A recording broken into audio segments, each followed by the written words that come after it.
All right. Good afternoon, everyone. Thank you for joining us today for a discussion with USDA on the future of meat and poultry processing in the United States. We are really excited to be joined today by Mr. Marty Matlock and his colleagues. Just a few housekeeping items before we get started. If at any point you have any questions, please feel free to use the Q&A feature or the chat box. We will be monitoring those throughout today's discussion, and we will make sure to elevate those questions for discussion prior to the conclusion of today's webinar. Again, you can use the chat or the Q&A feature.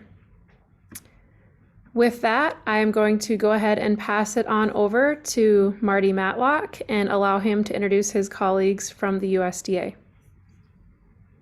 Thank you so much, Kelsey, and thank you to the Intertribal Agriculture Council for hosting us for this discussion about the future of meat and poultry processing in the United States.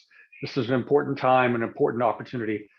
We'll go ahead and advance to the next slide. We have with us Dr. Karama Neal, Dr. Dwayne Goldman, and Dwayne said he wanted to come and listen, and I'm kind of putting him on the spot here, but so he's probably driving between some farm to another doing his job, but and may not be able to join us by video, but he's on as well. And then me, Marty Matlock.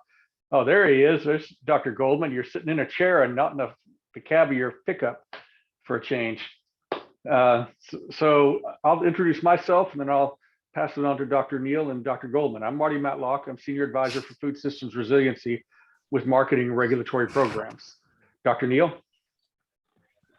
Good morning, good afternoon, wherever you are. I'm Karama Neal. I am the Administrator for Rural Business Cooperative Service, or one of the 3 agencies of the Rural Development Mission Area at USDA. And I'll pass it to my colleague, Dr. Goldman.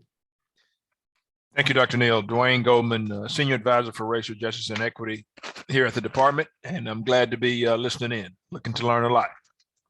We're thrilled to have you on board, and so please do, if you see an opportunity, you have any questions, speak up. And for those of you, those guests who've joined us, if you have questions, please put them in the chat so we can get to them at the end. We've got a brief presentation. I will say you have the A team with you here. By A team, I mean the Arkansas team, because all 3 of us are currently in Arkansas or from Arkansas. Dwayne Goldman is a proud Razorback like me. And Dr. Neal has spent her life helping and working with Arkansans as well as others in the region. So next slide, please. You're in good hands, is what I'm trying to say. Next slide, please.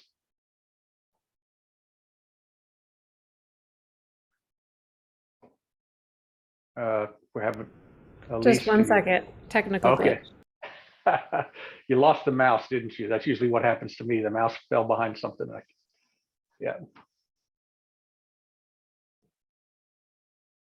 Well, while we're waiting, what I will tell you is that one of the challenges we know we face with meat and poultry processing in the United States is that it's not just the processing that matters. The processing sits in the middle of the supply chain. So when there's a problem with meat and poultry processing, it affects consumers, of course. We saw that with the pandemic. We saw the prices of virtually all animal proteins go up and animal products go up. But it also dramatically impacts the producers, because producers operate on a calendar and those animals have to get to market. And if those animals don't get to market, you either keep and feed them or you euthanize them. That's your only 2 options. They can't just stop. And so those are catastrophic decisions economically and frankly, spiritually. So trying to figure out how to remove that barrier is what we're all about. This is not. This is about expanding our capacity in rural America to make sure that the meat and protein supply chain is dynamic and resilient. Next slide, please. So the Biden administration and USDA under Secretary Vilsack invested $1 billion to increase competitiveness in meat and poultry processing. We know that there are some funds that are already available, and Dr. Neal will touch on those a little bit. Meat and poultry inspection readiness grants have gone out already. $32 million were awarded to cover the cost to bring programs into federal grant of inspection status. Funding for round 2 of that is coming. And then we also have reduced overtime and holiday inspection costs for small and very small processing programs. That's open now and still available for application. And then the food supply chain guaranteed loans, which is being run out of Dr. Neal's shop, is also available, $100 million across the food supply chain. And she'll talk a little bit about that. So I'm going to hand the ball over to, bounce the ball to Dr. Neal now to jump into some of the sort of essence, the mechanics of the programs that we are moving this $1 billion down the road to fund. Dr. Neal. Thank you. As we're waiting for the next slide, I'll just say that the program I'm focused on right now is the Food Supply Chain Guaranteed Loan Program. It's important to recognize this is part of a suite of programs. Dr. Matlock mentioned some of those, alluded to some of those, and you'll see more about those in some of our websites as well. But this is one of the programs that we have that's launched, and because it's open, it's available, it's ready to go. We wanted to make sure that you all knew about it and had a chance to answer questions. So to ask any questions. So again, the Food Supply Chain Guaranteed Loan Program, as Dr. Matlock mentioned, will use $100 million of American Rescue Act funds to provide approximately $1.4 billion in loan guarantees to commercial lenders. We will facilitate these loans will facilitate financing for qualified borrowers and projects and activities in the middle of the food supply chain. So as we talked, when Dr. Matlock talked about some of the constrictions and some of the places where there are vulnerabilities, those are typically at the middle of the food supply chain. It's not as much on the production side, not as much, although some issues, not as much on the retail or institutional purchase side, but in the middle. And we say middle, we're talking about aggregation, processing, manufacturing, storage, transportation, wholesaling, or distribution of food. This is food writ large, and so this is a pretty wide, broad availability with regard to food. Again, the purpose here is to increase capacity and help create a more resilient, diverse, and secure U.S. food supply chain. Next slide, please. So the loan, how does this work? This is a guaranteed loan. The loan is made by a lender. Both the borrowers and the guarantors are responsible for repaying the loan. The loan must meet the requirements of the Food Supply Chain Guaranteed Loan Program notice and the lender's underwriting standards. That's just important. It's important to note that the lender has to decide that they want to make this loan first, and then it comes to us for the application application for the guarantee. USDA guarantees a certain proportion of the loan, and that's of course supported by the full faith and credit of the United States. The key thing I want to mention here is that the relationship here, the primary relationship, is between the agency, in this case the Rural Business Cooperative Service, and the lender. So if there are producers on board, we absolutely want you to know about this. That's why we're excited to do this program, this webinar. We want you to know about this. We want you to be able to bring it to your lender and say, we learned about this. We want to know if you're involved or engaged. If you are a lender, obviously we want you to be involved and engaged as well. And we'll make sure that you have links. Both have this slide deck presentation, and we can share some links in the chat as well to make sure that you have information on how to do that.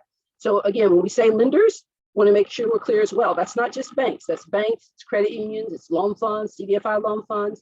Pretty much any lender is able to participate. There may be some differences based on whether that lender is supervised by the federal government, like a bank or a credit union, or is not supervised, like a loan fund.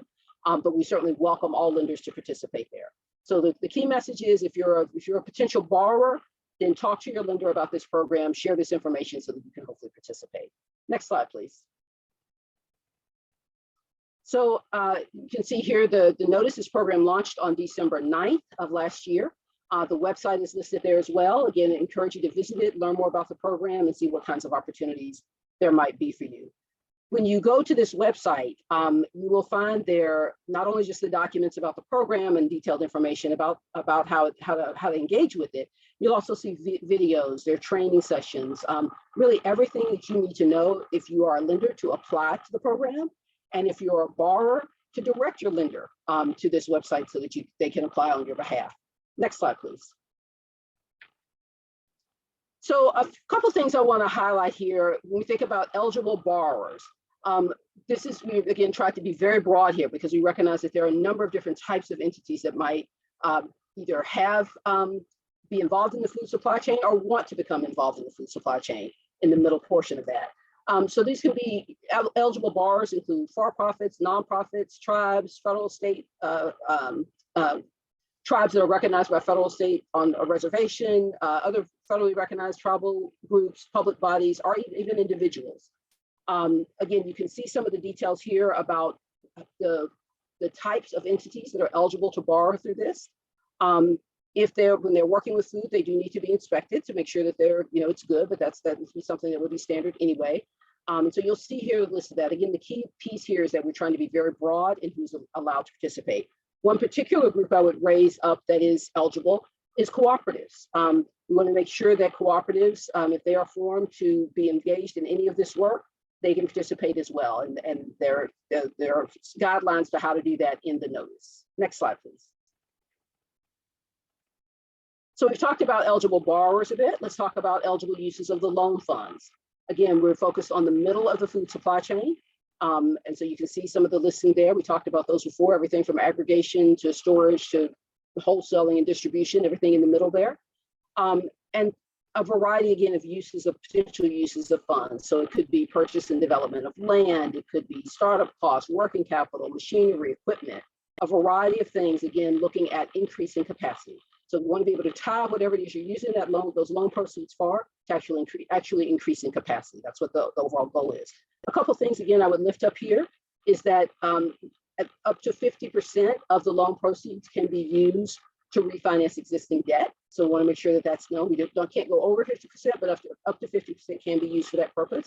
Again, highlighting that cooperatives can be involved and also highlighting that new markets tax credit structures can be engaged in this program. If you have particular questions on this, we'd very much encourage you to reach out. And again, I'll put the information in the chat and also be in this slide deck as well, so that you can reach out about questions if you have questions that require a little bit more technical detail than we have time to go into here.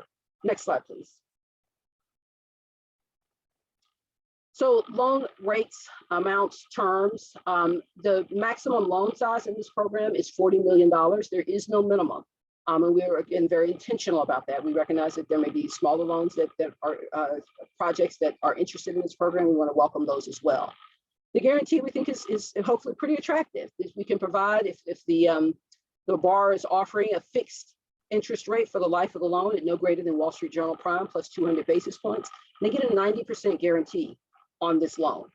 So that is something we hope that will be attractive, again, that will facilitate access to capital for the processors, for the other entities in the middle of the food supply chain that might be interested in this program. If the rate is not fixed for life or does not meet that Wall Street Journal Prime plus 200 basis points, then the guarantee is at an 80% guarantee, still relatively attractive. Interest rates are negotiated by the lender and the borrower. So again, this is something where you get together with your lender first. If you're a producer, if you're someone who's a business that's in the food supply chain, get together with the lender first, negotiate those rates, those terms. The lender brings that then to the agency for consideration for the guarantee. Loan terms may not exceed 40 years. We don't expect to have a ton that are going to be that long, but if they are, that is an option.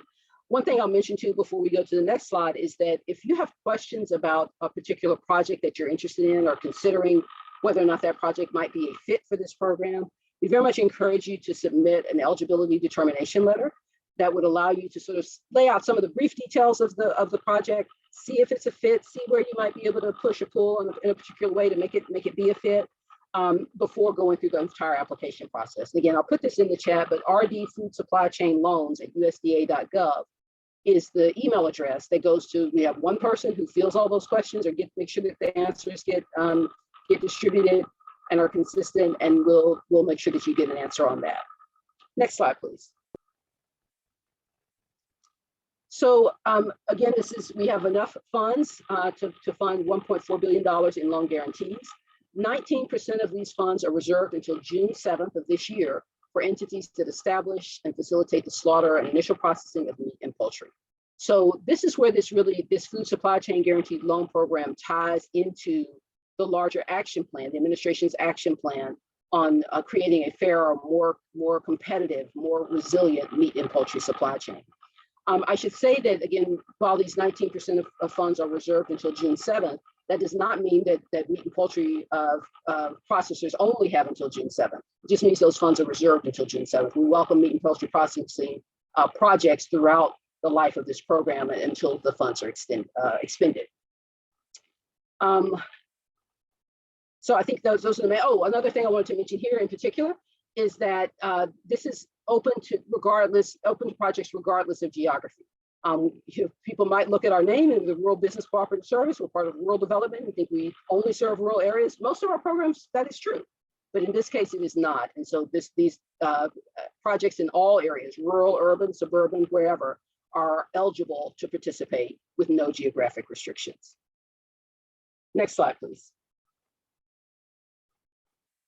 So again, I'll share the website. You see it before you here. Again, there's a ton of information there. We keep it updated as we get new questions or start seeing themes. We'll put those in the FAQs.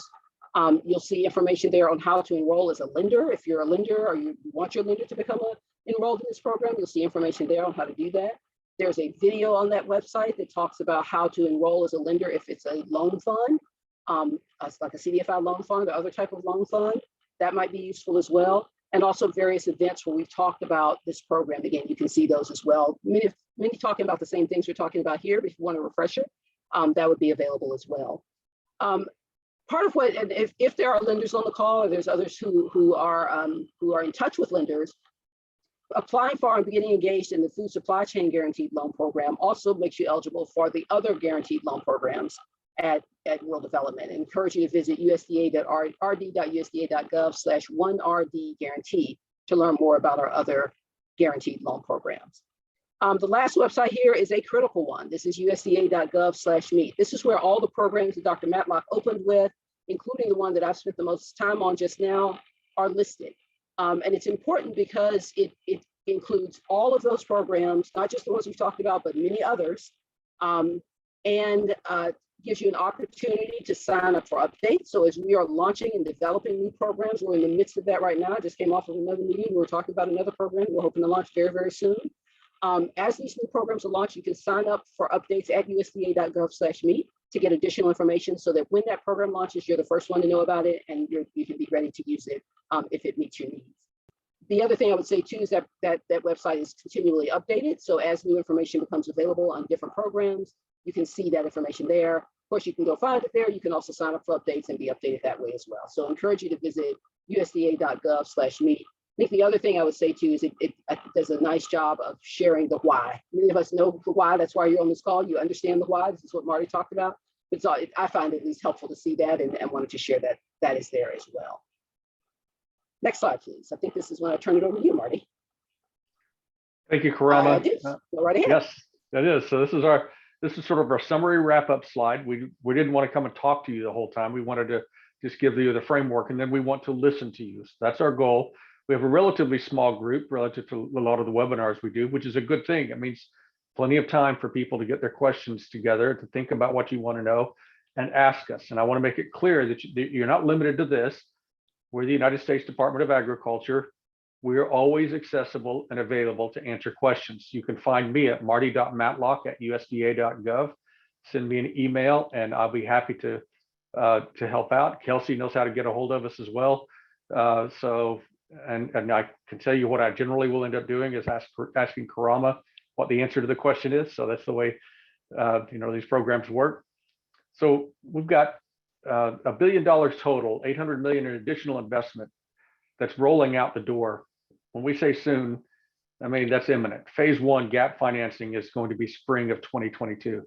Secretary Vilsack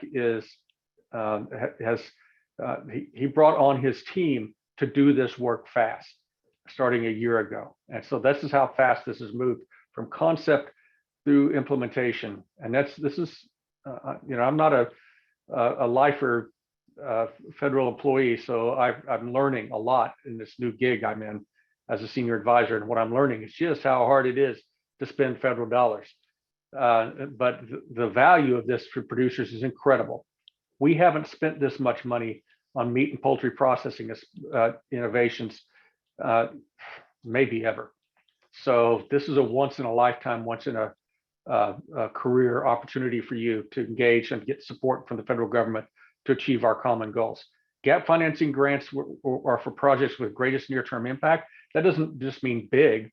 We expect to have a portfolio of applications, and we expect to have small, very small, mid-sized applicants applying And so this is not just, this phase one is not just for the bigger of the mid-size facilities.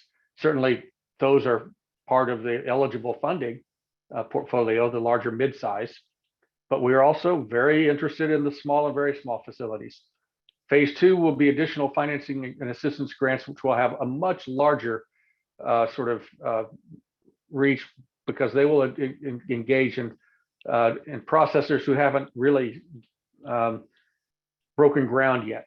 So those are for the new folks who are trying to get into the business, and then programs are trying to stand up. So those will be coming in the summer. The intermediary lending programs you've heard about already. Some will have more this summer. So grants and loans. We understand that workforce development is critical, that it's not just about having workers available, though that's pretty darn important, but it's also about making sure those workers are ready to work, because this is complicated, dangerous, hard work. And the sorts of sort of training that can be provided makes those employees productive on the job early, day one perhaps, and that allows the facility, the enterprise, to actually start generating revenues and profits faster. So, and then there's the resilience part of it. It's not just about the workers you hire today, it's about the workers you're going to hire in 10 years. So we need to understand that that workforce development is going to be a constant challenge in all of our rural communities. We're not just trying to make meat here, folks. We're trying to enhance rural prosperity. Then innovation and technical assistance also represent a significant portion of this investment, roughly half and half between innovation and technical assistance.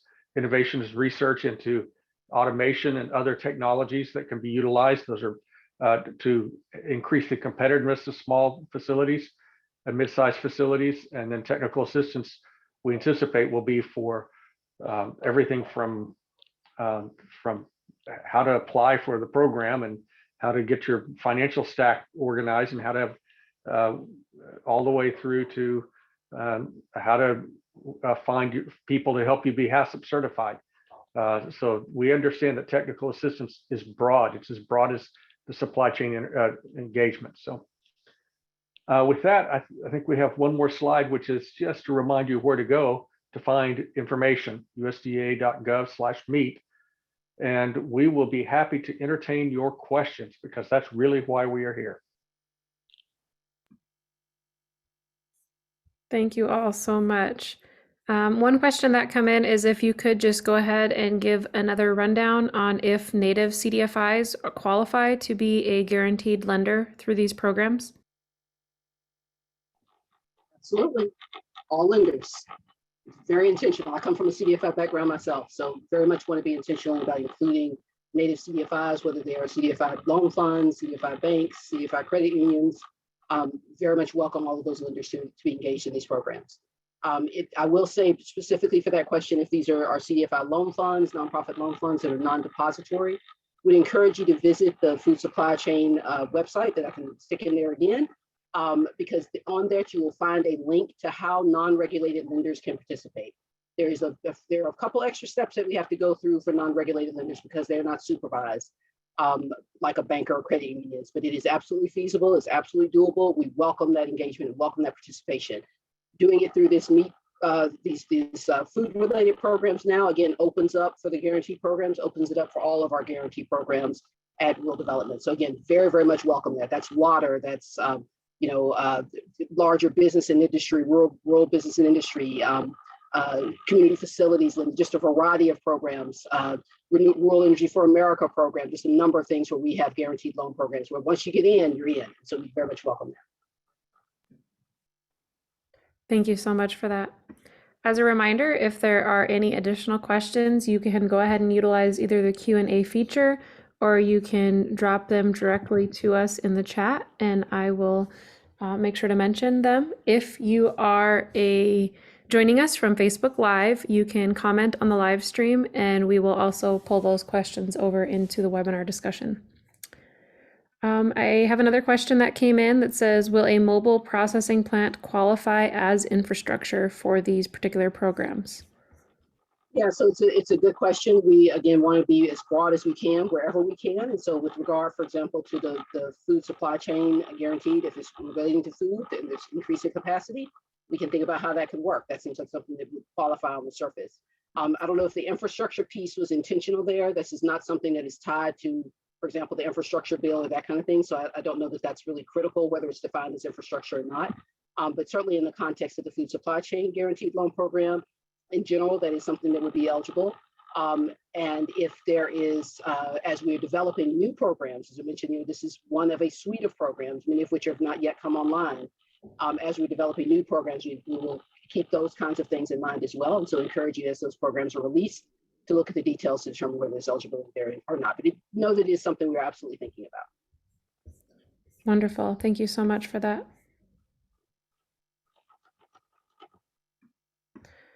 There's one question, if you could expand a little bit on the technical assistance that is anticipated to accompany this large funding amount and where individuals may be able to look to identify technical assistance providers. We are still standing that program up. In fact, I had conversations with our folks at AMS today who are building up that program. What we anticipate is at some point as we start to as these programs become public, we will also announce the availability of technical assistance providers regionally. That's our hope, at least at some level. But we understand that this type of technical assistance is a little more intensive than the type of technical assistance demanded in a lot of the programs. And so we're going to take some time to get it right. And so be patient with us there. Dr. Neal's putting some information in the chat there. I don't know if others can see that, but Kelsey, if you could share that with the group. But I think that the key is to be on the lookout for the technical assistance as it rolls out. I can't be more specific than that yet. Dr. Neal, perhaps you can. Yeah, just on the lookout. Again, this is why it's important to go to usda.gov/meet, sign up for the update so that as soon as that information is available, you have the word on it. But it is coming soon, and so we very much appreciate your interest. Thank you very much for that.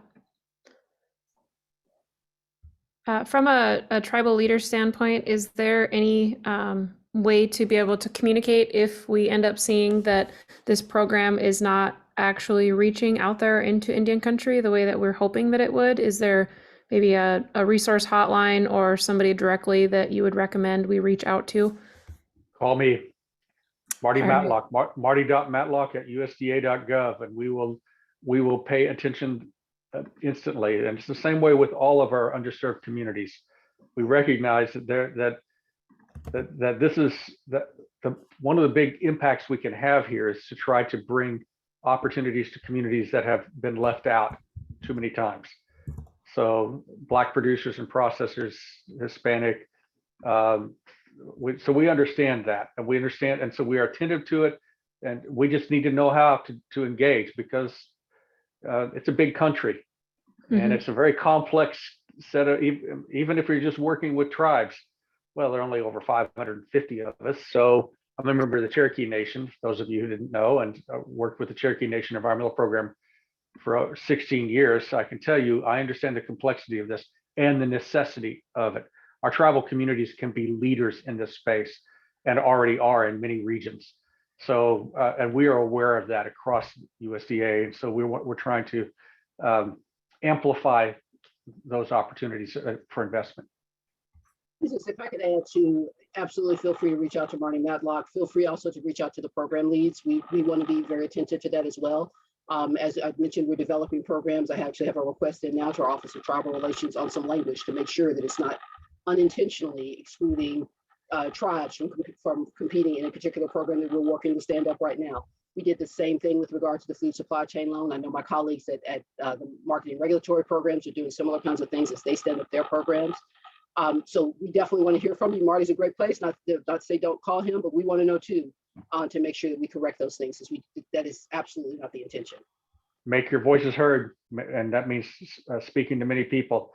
Absolutely agree with that. And I have to assert that one of the challenges many of our underrepresented, underserved communities have is they just don't know about what's going on because of the history of disengagement. Again, I grew up in Indian country, and I can tell you we were not attuned to USDA programs in rural Indian country because they just didn't serve us in my youth or my parents or their grandparents. And so here's an opportunity for us to tell the story, to get the word out to those who otherwise may not be aware that these opportunities are coming. So please do spread the word.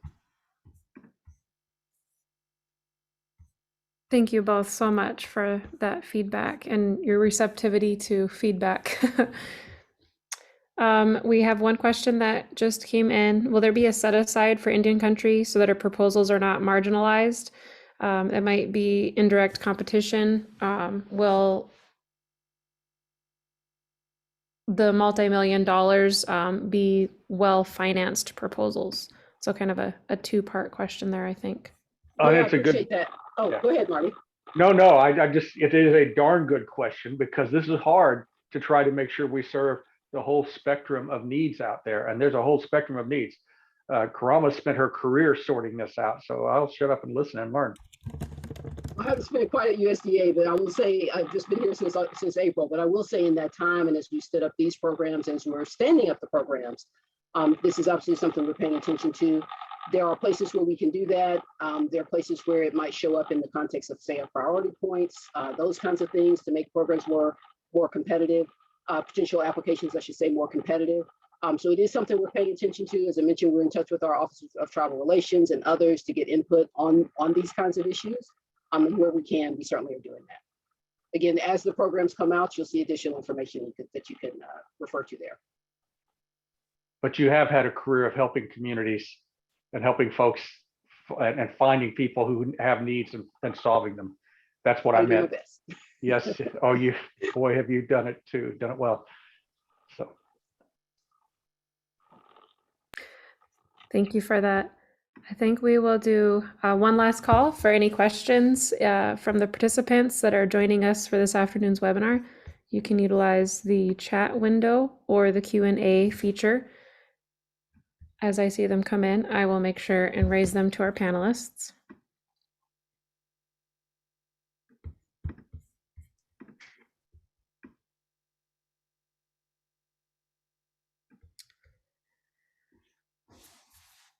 All right, we have another question coming in. We have to compete with the big five who monopolize the beef market. How will we be able to provide meat to our schools, etc.? You want to? Maybe I'll just start. And again, my piece is going to be a little bit narrow here, but only because we only have one program that we can talk about explicitly. But with regard to the Food Supply Chain Guaranteed Loan Program, as an example, and this is explicit in the notice, and you can see that when you go to that website and pull up the notice. I think we have the big four, but the big four are not allowed to participate as borrowers. And that is specifically, we opened this up, Marty opened this up with talking about competition. This work that we're talking about is in part in response to the executive order on competition, the executive order on supply chain. And so, that is very intentional. That in this case, the big four are excluded from participating as borrowers in the food supply chain guarantee. And I will say we're having very similar conversations, again, in line with those executive orders as we stand up additional programs. Let me just chime in to Dr. Neal and say that there is one other executive order that impacts this, and that's the executive order on equity. And so to your comment on the big four, the big five, the big four, part of the justification behind this program, I think, was exposed when we had the pandemic, and we saw some of the problems that occurred from having a very limited, robust, competitive meat industry. And so to back up Dr. Neal's comments, this is an attempt to make sure that our meat and poultry processing facilities are a little more equitable and involve a few more customers that can help shore up some deficiencies that were exposed during that pandemic. Absolutely. And I will say that the procurement side of it is something we're paying attention to as well. We understand that that federal procurement, especially for public schools and for other institutional markets, is an incredibly lucrative pathway for a processor, but it's not an easy pathway to get. It's competitive, but we understand that it also represents an opportunity. We don't know how yet that opportunity will manifest. So we need to hear from you. We need to know how we can make it better for you as you see these opportunities. But, you know, goodness, we're seeing on the news about every third night a school that's serving bologna because they don't have any other protein because of supply chain disruptions here or there, and it just cascades through. So yes, these are important issues, and they have the big four in beef, and I think it is a big 5 or 6 in poultry or in pork. And I think they're about 7 in poultry. They're a little smaller companies, but they're still dominant. Those are the ones driving the markets, and you can get a lot of meat cheap that way, but it's not so good for rural prosperity. It's not so good for the consumers when there's a disruption there, and that's where we got to be more competitive. I'm stalling here, so you'll ask more questions. Can't you tell? Kind of, what do they do? Stall? Yes. So if you guys don't have any more questions, I know you have plenty of things to do today, but if you do, ask them now or follow up with us.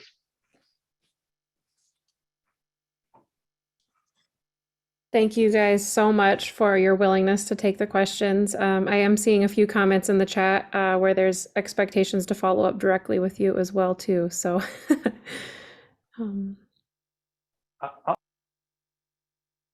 yeah, I'll take this one on from Bill. Okay. Would USDA officials be willing to visit rural Montana, North Dakota, Wyoming to see disparity of beef production with beef processing? Absolutely, we are doing that. In fact, the Undersecretary for Marketing and Regulatory Programs was at a meat processing facility this weekend in California. You could think California's not a processing desert. It is in some places.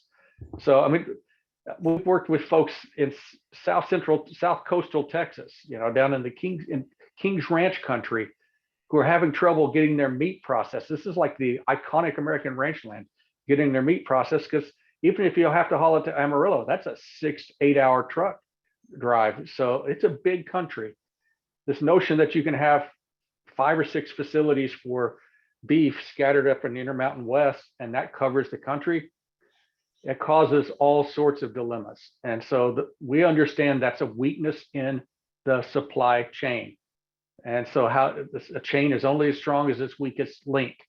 And so what we want to do is have many chains here. And that's the way you strengthen the whole system. Just echo that, and if I could add to, you know, I absolutely want to be involved in that. Actually, was in a meeting earlier today where a principal was talking about a trip that they had coming to Montana. So, you know, these kinds of trips are very much in process and in play, and we want to learn from them. I should also say that, you know, part of a lot of this work that we're talking about here is very much informed by a request for information that we had open this summer or last summer in 2021, where we asked folks specific questions about meat and poultry processing, what their needs were, what the financing needs were, how USDA can help.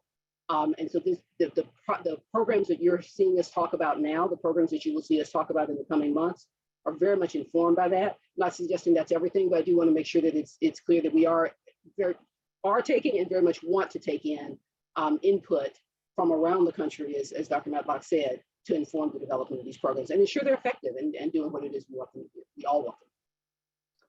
So Bill, if I come to Montana, you have to come to the Ozarks, because let me tell you, it is beautiful here. And the only deal is it's 55 degrees out there today. You know, global warming is not going to be bad for everybody, but I don't know what it is in Montana, but I don't think it's 55 degrees in Montana today.